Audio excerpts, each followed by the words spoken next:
Okay, so we have a door here that stripped out screws. So I've got these anchors here. Some of them I did have to cut back easily with just a pair of pliers. This is soft, leadish type metal, and you screw it in. But you'll pre-drill a hole here. I'm talking with the door closed because the homeowner's home. You'll pre-drill the hole, the width of that shank, and turn it in slowly. If you start to see it crack at all at the wood, then just stop and use a bigger pre-drill. And then you're going to turn this in very slowly. Here we go.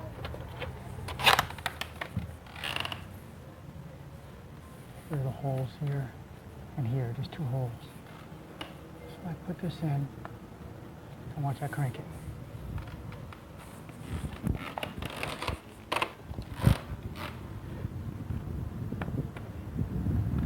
Looking for cracks.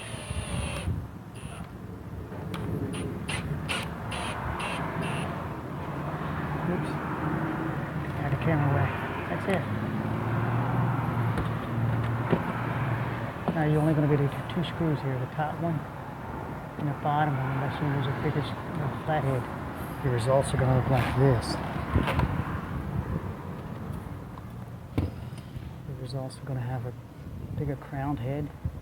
You can grind that smooth as you so choose, but this screw has the right amount of thread count to work with that anchor.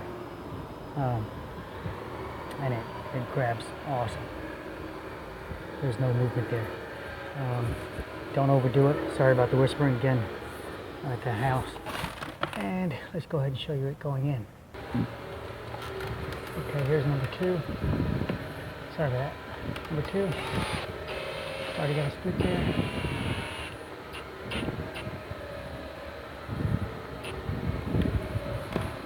It's done. Now you can see how much that's off by. Now when I screw this, it's going to pull it right in perfectly, but I need both hands, so I'm going to have to pause the video.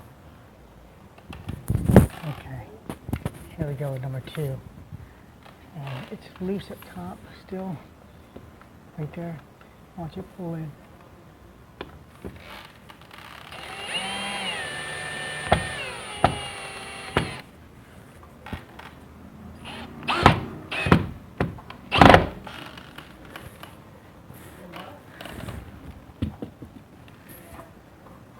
Snug as a bug.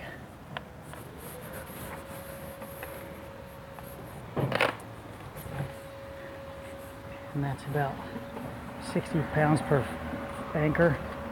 So that's 120, 120, and 120.